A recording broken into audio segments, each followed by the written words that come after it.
कवयित्री बहिणाबाई चौधरी उत्तर महाराष्ट्र विद्यापीठ आणि महाराष्ट्र शासनाच्या उच्च व तंत्र शिक्षण विभाग यांच्या संयुक्त विद्यमाने आज दिनांक 20 सप्टेंबर रोजी महिला सुरक्षितता व शिष्यवृत्ती या विषयावर एक दिवसीय कार्यशाळा आयोजित करण्यात आली होती। या कार्यशाळेचे उद्घाटन कुलगुरू प्राध्यापक VL माहेश्वरी यांच्या हस्ते झाले। यावेळी प्रकुलगुरू प्राध्यापक ST इंगळे, कुलसचिव डॉक्टर विनोद पाटील, विद्यार्थी विकास विभागाचे संचालक डॉक्टर जयेंद्र लेकुरवाळे हे व्यासपीठावर उपस्थित होते।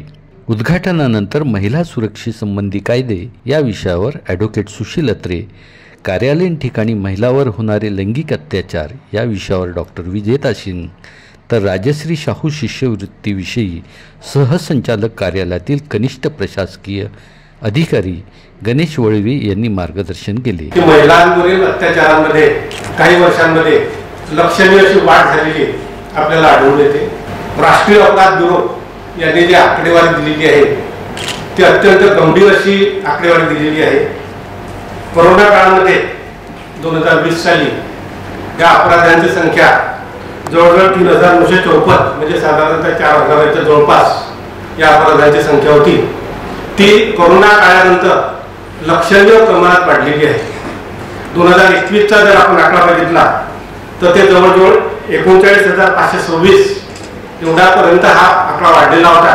लेबर फोर्समध्ये जर आपण महिलांचा टक्का बघितला जे सरकारी वेबसाईटवरून मी आकडेवारी काढली तर एकूण लेबर फोर्स त्याच्यामध्ये ऑर्गनाइज्ड सेक्टर आणि अनऑर्गनाइज्ड सेक्टर दोन्ही मिळून जवळपास 59 कोटीची आहे। IIT म्हणा, IIM म्हणा, तिथे जेंडर डायव्हर्सिटी मेंटेन करण्यासाठी विद्यार्थ्यांना प्रवेश देताना काही सवलती दिली जातात आणि त्याचे चांगले परिणाम सुद्धा दिसून येतात। महिला सुरक्षितता व शिष्यवृत्ती या कार्यशाळेच्या उद्घाटन प्रसंगी माननीय कुलगुरू महोदय VL माहेश्वरी साहेब उपस्थित राहिले, त्याबद्दल मी त्यांचे आभार मानतो। त्याचबरोबर प्रकुलगुरू प्राध्यापक ST इंगळे सर हे उपस्थित राहिले, त्यांचे मी आभार मानतो।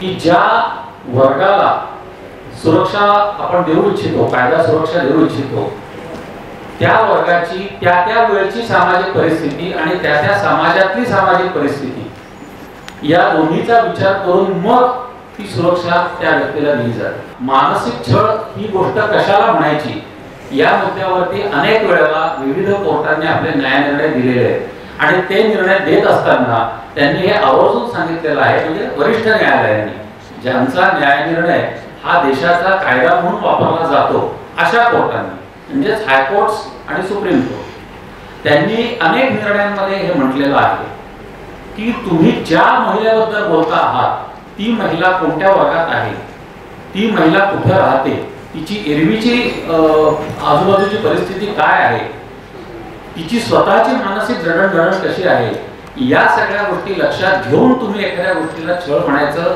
क्रुएल्टी म्हणायचं का नाही हे ठरवणं योग्य राहील।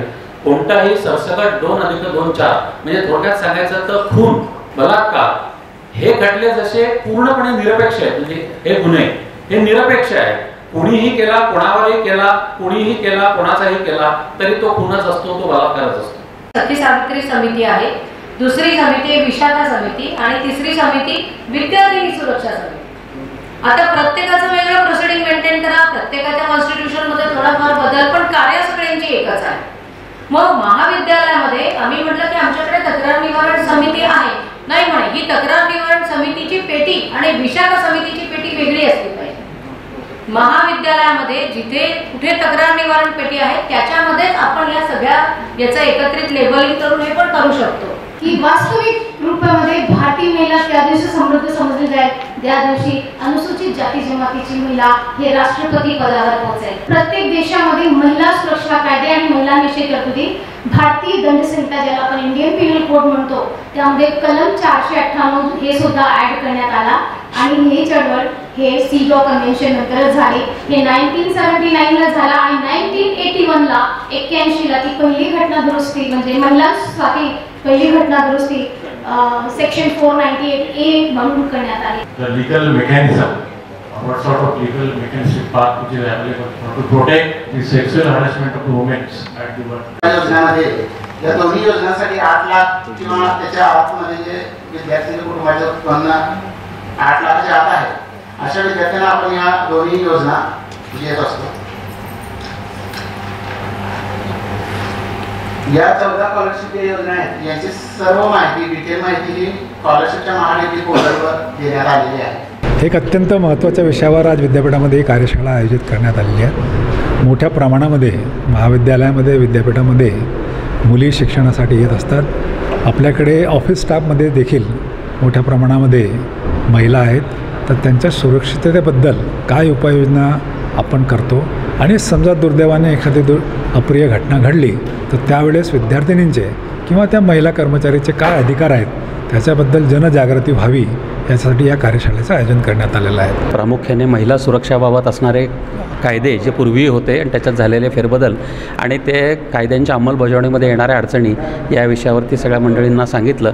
जास्त करून सगळे बहुतेक विविध कॉलेज जे आहेत विद्यापीठाच्या अंतर्गत येणारे त्यांचे प्राचार्य आणि सिनियर प्राध्यापक असे होते आणि हा एक चांगला कार्यक्रम अवेअरनेसच्या दृष्टिकोनातून या दोन्ही संस्थांनी आयोजित केलेला आहे. मी त्यांचे अभिनंदन करतो. त्याच्यात महिला जरी आज खूप एम्पावर्ड आहेत, कायदा त्यांच्यासोबत आहे, पण तरी आपण बघतो प्रत्येक दिवशी 2-4 असे घटना घडत असतात ज्यांना कुठेतरी आळा घालण्याची जागरूकता आणि वास्तविक चळवळ गरजेची आहे. त्यामुळे मला असं वाटतं की आजची ही कार्यशाळा हायर एज्युकेशनच्या शिक्षण प्रणालीमध्ये येणारे जाणारे महिला कर्मचारी किंवा विद्यार्थी-विद्यार्थिनी यांच्यासाठी अतिशय उपयोगी असेल आणि याचा भविष्यात सगळ्यांना लाभ मिळेल. आणि जे शाळा कॉलेज महाविद्यालयामध्ये एखाद्या छुटूक-पुटूक आपल्या जळगावसारख्या जिल्ह्यामध्ये अशा घटना खूप कमी होतात, परंतु जिथे होत असतील ते सुद्धा थांबणार. तर याचा आउटकम असंच असेल.